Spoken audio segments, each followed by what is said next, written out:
Allies exam पाठशाला में आपका स्वागत है। मैं हूं आपका अली भाई और अलीज एग्जाम पाठशाला में आपका स्वागत है।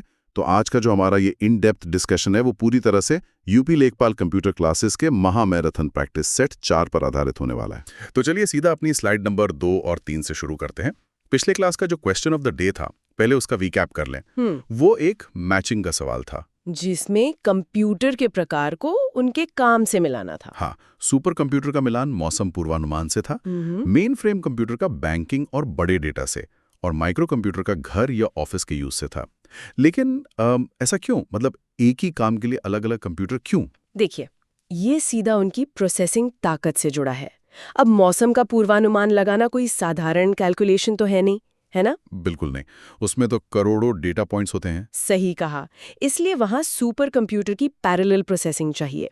और जब बैंक की बात आती है तो लाखों ग्राहकों का डेटा एक साथ प्रोसेस करना। कीबोर्ड द्वारा उत्पन्न स्कैन कोड्स ऑपरेटिंग सिस्टम द्वारा इंटरप्रेट किए जाते हैं। अच्छा। दूसरा, स्कैनर वेक्टर ग्राफिक्स को डायरेक्टली कैप्चर कर सकता है। और तीसरा, टच स्क्रीन एक साथ इनपुट और आउटपुट इंटरफेस प्रदान करता है। तो इन दावों को कैसे डिकोड करें? इसे एक एक करके तोड़ते हैं। देखिए, पहला कथन बिल्कुल सत्य है। कीबोर्ड का कोई भी बटन खुद नहीं जानता कि वो ए है या बी।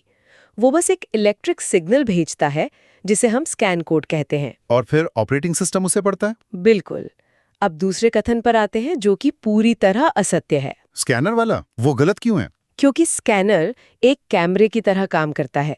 वो कागज की बस एक तस्वीर खींचता है और उसे छोटे छोटे पिक्सेल्स में बांट देता है। इन पिक्सल से बनी इमेज को रास्टर ग्राफिक्स कहते हैं। वो सीधे गणितीय समीकरण वाले वेक्टर ग्राफिक्स नहीं बना सकता। ओहो, मतलब स्कैनर भौतिक दुनिया को बस बिंदुओं में बदल रहा है। हाँ, और तीसरा कथन टच स्क्रीन के बारे में वो सत्य है। तो निष्कर्ष निकला ऑप्शन बी, कथन 1 और 3 सही हैं। और यहीं पर एलिमिनेशन ट्रिक काम आती है। अगर छात्रों को पता है कि कथन 3 सही है और 2 गलत है तो वो आसानी से गलत विकल्पों को काट सकते हैं। ये बहुत ही सॉलिड ट्रिक है। और ये जो टच स्क्रीन की बात हुई, ये तो मुझे डुअल डिवाइस के उस इन्फिनिटी लूप की याद दिलाता है। मतलब डेटा अंदर भी जा रहा है और उसी समय बाहर भी आ रहा है। सही कहा। ये इन्फिनिटी लूप उन उपकरणों के लिए है जो दोनों काम करते हैं। जैसे मोडेम, नाम ही मॉड्यूलेटर और डीमॉड्यूलेटर है। एनालॉग से डिजिटल और डिजिटल से एनालॉग। ये एक लगातार चलने वाला चक्र है। एटीएम मशीन भी तो इसी में आएगी ना? पिन डालना इनपुट हो गया और पैसे या स्लिप निकलना आउटपुट हो गया। बिल्कुल। स्मार्टफोन, माइक वाले हेडफोन्स या वो जो शॉपिंग मॉल में पीओएस मशीन होती है, ये सब इसी डुअल श्रेणी में आते हैं। वैसे प्रमुख इनपुट डिवाइस की लिस्ट देखते हुए एक बड़ा दिलचस्प फैक्ट सामने आया। क्या आपको पता था कि माउस का आविष्कार 1964 में डगलस एंजलबर्ट ने किया था? हाँ, मतलब पर्सनल कंप्यूटर के हर घर में पहुंचने से बहुत पहले। सच में हैरानी की बात है। लेकिन मेरा एक सवाल है। हम टच स्क्रीन की बात कर रहे थे। एक ही सतह पर हमें चित्र दिख भी रहा है और हम वहीं से इनपुट भी दे रहे हैं। ये तकनीकी रूप से कितना जटिल है? ये एक बहुत ही शानदार इल्यूजन है, मतलब एक भ्रम है। हमें जो स्क्रीन एक दिखती है वो असल में कई परतों का सैंडविच होती है। सैंडविच मतलब लेयर्स होती हैं? हाँ, सबसे नीचे डिस्प्ले लेयर होती है जो सिर्फ चित्र दिखाती है। उसके ठीक ऊपर एक बिल्कुल पारदर्शी कैपेसिटिव लेयर बिछी होती है। मानव शरीर में हल्का सा इलेक्ट्रिक चार्ज होता है, तो जब उंगली स्क्रीन को छूती है तो वहां का इलेक्ट्रिक फील्ड डिस्टर्ब हो जाता है। एकदम सही। और प्रोसेसर को पता चल जाता है कि किस कोऑर्डिनेट पर स्पर्श हुआ है। तो असल में इनपुट और आउटपुट की लेयर्स अलग-अलग हैं। वाह, ये तो जादू जैसा है। चलिए स्लाइड 4 और 9 की तरफ बढ़ते हैं। स्क्रीन्स का विकास। यहाँ MCQ 2 है जो असर्शन और रीजन फॉर्मेट में है। ठीक है, बताइए क्या है कथन? कथन है लाइट पेन का प्रयोग आधुनिक LCD या LED स्क्रीन्स पर प्रभावी नहीं है। और कारण दिया है, यह CRT के फॉस्फर एमिशन टाइमिंग पर निर्भर करता है। तो मैं बता दूं कि यहाँ कथन और कारण दोनों सत्य हैं और सही व्याख्या भी है। लेकिन एक पुरानी तकनीक रातों रात बेकार कैसे हो गई? इसके लिए उन पुराने CRT मतलब कैथोड रे ट्यूब मॉनिटर्स को समझना होगा। उनमें एक इलेक्ट्रॉन गन होती थी जो स्क्रीन के अंदर बहुत तेजी से लाइन दर लाइन फायर करती थी। अच्छा, जो बहुत भारी भरकम डिब्बे होते थे? हाँ, वही। लाइट पेन में एक सेंसर होता था जब पेन को स्क्रीन पर रखते थे तो वो उस माइक्रोसेकंड को नोट कर लेता था जब इलेक्ट्रॉन बीम उसके नीचे से गुजरती थी। ओहो, मतलब वो एक तरह का स्नाइपर था जो बस बीम का इंतजार करता था। बहुत सही उदाहरण दिया। अब आज की एलसीडी या एलईडी स्क्रीन्स में कोई इलेक्ट्रॉन बीम तो दौड़ती नहीं। सारे पिक्सेल्स बैकलाइट की मदद से एक साथ प्रकाशित होते हैं। तो वो पुराना लाइट पेन तो वहाँ अंधा ही हो जाएगा ना? बिल्कुल। और मॉनिटर्स का विकास भी कमाल करा है। सीआरटी के भारी डिब्बों से हम पतले लिक्विड क्रिस्टल डिस्प्ले यानी एलसीडी पर आए, फिर एलईडी आए और अब तो एमोलेड स्क्रीन्स आ गई हैं जो अल्ट्रा थिन है। और एग्जाम के लिए एक जरूरी फैक्ट ये भी है कि मॉनिटर को वीडियो यानी विजुअल डिस्प्ले यूनिट भी कहते हैं और इसका आकार हमेशा डायगोनली मतलब तिरछा मापा जाता है। हाँ, और चित्र पिक्सल से बनते हैं। जितने ज्यादा पिक्सल उतना बेहतर रेजोल्यूशन। इसी से जुड़ा है हमारा MCQ 7। इसमें असत्य कथन चुनना है। एक विकल्प है कि सीआरटी मॉनिटर में लिक्विड क्रिस्टल का प्रयोग होता है। और ये कथन पूरी तरह गलत है। नाम से ही पता चलता है कि लिक्विड क्रिस्टल का प्रयोग एलसीडी में होता है। यहाँ एग्जाम के लिए एक और ट्रिक याद रखनी चाहिए। वो कौन सी? केवल, हमेशा या पूरी तरह से जैसे चरम शब्द आते हैं, उनके गलत होने की संभावना बहुत ज्यादा होती है। ये तो बहुत काम की प्रो टिप है। अच्छा, डिस्प्ले के प्रकारों पर MCQ 14 भी है। LCD बैकलाइट पर चलता है। एमोलेड अपने जीवंत रंगों के लिए जाना जाता है। एप्पल में रेटिना डिस्प्ले होता है। लेकिन एक और है, ई-इंक डिस्प्ले। हाँ, ई-इंक की तकनीक बहुत अलग है। मैंने देखा है ई-रीडर्स जैसे किंडल में। वो तो बिल्कुल असली कागज जैसा लगता है, आंखों को चुभता भी नहीं। क्योंकि उसमें से रोशनी नहीं निकलती। उसके अंदर छोटे छोटे माइक्रो कैप्सूल्स होते हैं जिनमें चार्ज्ड कण होते हैं। जब सिग्नल मिलता है तो वो कण ऊपर आ जाते हैं और टेक्स्ट बन जाता है। इसे इमेज बनाए रखने के लिए बिजली भी नहीं चाहिए होती। मतलब सिर्फ पन्ना पलटते समय बिजली लगती है। क्या गजब की इंजीनियरिंग है। चलिए अब सॉफ्ट कॉपी से हार्ड कॉपी की तरफ चलते हैं। प्रिंटिंग टेक्नोलॉजी, स्लाइड्स 5, 6 और आगे की देखते हैं। प्रिंटर्स तो बहुत ही महत्वपूर्ण टॉपिक है। हाँ, तो MCQ 3 पूछता है कौन सा device electrostatic image formation principle पर काम करता है। इसका उत्तर लेजर प्रिंटर है। पर इलेक्ट्रोस्टैटिक का क्या मतलब है आप? स्थिर बिजली। बिल्कुल। लेजर प्रिंटर कागज पर स्याही फेंकता नहीं है, वो उसे आकर्षित करवाता है। उसके अंदर एक ड्रम होता है। लेजर बीम उस ड्रम पर गिरकर चार्ज पैदा करती है। अच्छा। और फिर टोनर, जो कि सूखा पाउडर होता है, वो चुंबक की तरह उस ड्रम पर चिपक जाता है। फिर कागज वहां से गुजरता है और गर्मी के कारण वो पाउडर कागज पर हमेशा के लिए सेट हो जाता है। ये तो पूरा फोटोकॉपी मशीन वाला काम हो गया। वैसे प्रिंटर्स के 2 मेन क्लासिफिकेशन होते हैं ना, इम्पैक्ट और नॉन इम्पैक्ट। हाँ। इम्पैक्ट वो होते हैं जो कागज को छूकर या उस पर प्रहार करके प्रिंट करते हैं, जैसे डॉट मैट्रिक्स और लाइन प्रिंटर। और नॉन इम्पैक्ट वो है जो बिना छुए प्रिंट करते हैं, जैसे इंकजेट, थर्मल और आपका लेजर प्रिंटर। इसी थर्मल प्रिंटर पे MCQ 4 हैं।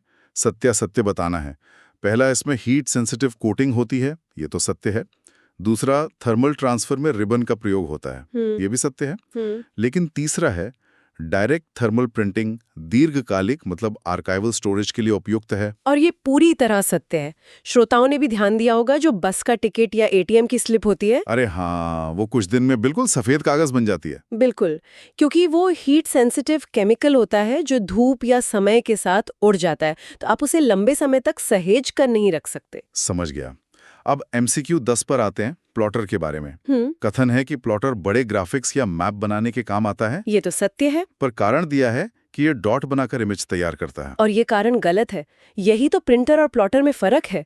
प्रिंटर डॉट्स बनाता है, लेकिन प्लॉटर असल में एक रोबोटिक आर्म से पेन या मार्कर पकड़कर कागज पर लगातार एक अखंड लाइन ड्रॉ करता है। अच्छा, जैसे कोई इंसान हाथ से स्केच बना रहा हो। बिल्कुल वही। इसीलिए कैड और कैम डिजाइन में जहां सटीकता चाहिए, वहां प्लॉटर का ही प्रयोग होता है। क्या बात है। और ऐसे ही एक आधुनिक तकनीक है 3D प्रिंटर, जिस पर MCQ 13 है। ये लेयर बाय लेयर तकनीक इस्तेमाल करता है, ये तो सच है। पर इसमें लिखा है कि 3D प्रिंटर केवल 2D इमेज प्रिंट करता है। ये तो नाम का ही विरोधाभास हो गया ना। 3D प्रिंटर स्याही नहीं छोड़ता, वो प्लास्टिक या धातु को पिघलाकर परतें जमाता है और एक असली भौतिक वस्तु बना देता है। हाँ, आजकल तो इससे खिलौने और मेडिकल पार्ट्स तक बन रहे हैं। अच्छा, प्रिंटर की स्पीड्स पर भी MCQ 12 और 15 हैं। हाँ, ये मैचिंग बहुत बार पूछी जाती है। क्वालिटी नापने के लिए तो DPI है, डॉट्स पर इंच, और गति के लिए डॉट मैट्रिक्स का CPS है, लाइन प्रिंटर का LPM और लेजर का PPM यानी पेज पर मिनट। और लेजर प्रिंटर सबसे तेज होता है। यहाँ मेरा एक सवाल है, अगर लेजर प्रिंटर इतना तेज और अच्छा है, तो रेलवे स्टेशन के टिकट काउंटर पर या बैंक में आज भी वो खटखट आवाज करने वाला पुराना डॉट मैट्रिक्स प्रिंटर क्यों रखा होता है? वो उसे अपग्रेड क्यों नहीं करते? देखिए, ये बजट की दिक्कत नहीं है, ये उनकी जरूरत है कार्बन कॉपी की। रेलवे टिकट या बैंक की रसीद की 2-3 कॉपी एक साथ चाहिए होती हैं। अच्छा, हाँ, लेजर तो नॉन इम्पैक्ट है, वो बिना दबाव डाले प्रिंट करेगा। लेकिन डॉट मैट्रिक्स एक इम्पैक्ट प्रिंटर है। जब उसकी पिन जोर से कागज पर प्रहार करती है तो उस दबाव के कारण कार्बन पेपर से नीचे के पन्नों पर भी एक साथ प्रिंट छप जाता है। ओहो, मतलब वो खटखट वाली आवाज और प्रहार ही उसकी असली ताकत है। क्या बेहतरीन एक्सप्लेनेशन है। चलिए, अब कीबोर्ड और माउस की दुनिया में चलते हैं। स्लाइड्स 6, 7 और 14। कीबोर्ड लेआउट तो सबसे आम QWERTY ही है। हाँ, और कुंजियों का वर्गीकरण MCQ 5 में दिया है। न्यूमेरिक कीपैड में 17 बटन होते हैं, टॉगल कीज 3 होती हैं, नम, कैप्स और स्क्रॉल लॉक। मॉडिफायर कीज वो हैं जो दूसरों के साथ मिलकर काम करती हैं, जैसे कंट्रोल और शिफ्ट। और सबसे लंबा बटन स्पेस बार होता है। बिल्कुल, और कीबोर्ड के शॉर्टकट्स बहुत कंफ्यूज करते हैं, जैसे बैकस्पेस और डिलीट का अंतर। ये बहुत आसान है। बैकस्पेस हमेशा कर्सर के बाईं ओर, मतलब लेफ्ट साइड का एक अक्षर हटाता है, और डिलीट दाईं ओर यानी राइट साइड का। और अगर इनके साथ कंट्रोल जोड़ दें तो वो अक्षर की बजाय पूरा शब्द हटा देता है। जैसे कंट्रोल प्लस बैकस्पेस दबाएंगे तो बाईं ओर का पूरा शब्द एक बार में गायब हो जाएगा। ये तो टाइपिंग स्पीड बढ़ाने के लिए बहुत बढ़िया है। माउस की तकनीक में भी बहुत विकास हुआ है। पहले वो मैकेनिकल माउस था जिसमें रबर की गेंद होती थी। हाँ, जो हमेशा धूल से जाम हो जाती थी। बिल्कुल, फिर ऑप्टिकल माउस आए जिनमें LED लाइट थी, फिर लेजर माउस आए, और अब तो जायरोस्कोपिक माउस आ गए हैं जिनमें मोशन सेंसर होता है। और पता है, इन जायरोस्कोपिक माउस को किसी सतह की जरूरत नहीं होती। ये हवा में हाथ के मूवमेंट को ट्रैक करते हैं। हवा में? मतलब प्रेजेंटेशन देते समय बस हाथ घुमाओ और कर्सर चलेगा? बिल्कुल, गेमिंग में भी इसका बहुत यूज है। क्या गजब तकनीक है। चलिए, अब इस PDF के आखिरी हिस्से पर आते हैं, स्कैनर्स और अन्य विशिष्ट उपकरण। MCQ 6 और 8 में 4 तकनीकें हैं, MICR, OMR, OCR और BCR। इनको याद रखना बहुत आसान है। MICR बैंकिंग में होता है। चेक के नीचे जो नंबर होते हैं वो आयरन ऑक्साइड वाली इंक से लिखे जाते हैं, जिन्हें मशीन चुंबकीय क्षेत्र से पहचान लेती है। और OMR तो वही है ना जो हम एग्जाम शीट में बुलबुले भरते हैं? हाँ, बिल्कुल। मशीन प्रकाश डालती है, जहां काला निशान होता है वहां प्रकाश सोख लिया जाता है। OCR प्रिंटेड टेक्स्ट को डिजिटल बनाता है ताकि हम उसे एडिट कर सकें। और BCR वो बारकोड रीडर है जो शॉपिंग मॉल में सामान के पीछे की काली सफेद लाइनें पढ़ता है। एकदम सटीक। इसी में एक डिजिटाइजर पर MCQ 9 है। ये एनालॉग जानकारी को डिजिटल बनाता है, CAD में यूज होता है, पर इसका एक कथन है कि ये केवल टेक्स्ट डेटा स्वीकार करता है। और ये पूरी तरह असत्य है। ग्राफिक्स टैबलेट इसका उदाहरण है। अब जब कोई आर्टिस्ट पेन से उस पर स्केच बनाता है तो वो कोई टेक्स्ट थोड़ी है, वो चित्र और डिजाइन भी तो लेता है ना इनपुट में। बिल्कुल सही। और अब आज के इस मैराथन प्रैक्टिस सेट का अंतिम प्रश्न, MCQ 11, आउटपुट डिवाइस के ट्रू फॉल्स। स्पीकर आउटपुट है? सत्य, वो डिजिटल को ऑडियो में बदलता है। प्रोजेक्टर बड़े पर्दे पर विजुअल डेटा दिखाता है। सत्य है।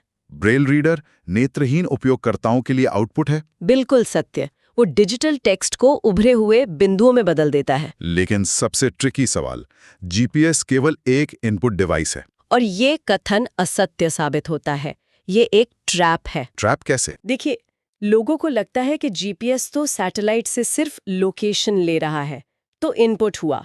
लेकिन उसके बाद वो डिवाइस उस लोकेशन का नक्शा स्क्रीन पर दिखाता भी तो है ना। अरे हाँ, नेविगेशन दिखाता है। तो जानकारी को विजुअल रूप में वापस देना क्या हुआ?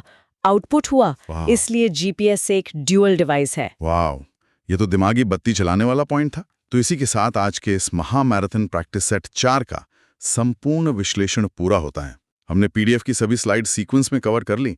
इनपुट आउटपुट का इन्फिनिटी लूप, स्क्रीन्स का विकास, लेजर और डॉट मैट्रिक्स की कहानी, सब कुछ डिकोड हो गया है। बिल्कुल। और छात्रों को याद रखना है कि मुश्किल सवालों में एलिमिनेशन मेथड ही सबसे बड़ा हथियार है। एकदम सही। और श्रोताओं के लिए बता दूं कि हमारा अगला क्लास टारगेट कंप्यूटर मेमोरी होगा, तो सभी लोग इसका रिवीजन करके आएं। और हाँ, आज के वीडियो के कमेंट बॉक्स में क्वेश्चन ऑफ द डे का उत्तर और अपना स्कोर जरूर बताएं। जाने से पहले मैं एक विचारणीय प्रश्न छोड़ना चाहूंगी। आज हमने मैकेनिकल माउस से लेकर हवा में चलने वाले जाइरोस्कोपिक माउस और 3D प्रिंटर तक सब देखा। अब विज्ञान जिस तेजी से ब्रेन कंप्यूटर इंटरफेस पर काम कर रहा है, क्या भविष्य में हमें कीबोर्ड या माउस की जरूरत बचेगी, या हमारे विचार ही सीधे कंप्यूटर के आउटपुट में बदल जाया करेंगे? इस पर जरूर विचार कीजिएगा। ये तो बिल्कुल साइफाई मूवी जैसा है। सोचिए, बिना उंगली हिलाए सिर्फ सोचने से टाइप हो जाए। खैर, आज के इस मजेदार और ज्ञानवर्धक विश्लेषण के लिए बस इतना ही। पढ़ते रहिए, तर्क करते रहिए। जय हिंद, जय भारत।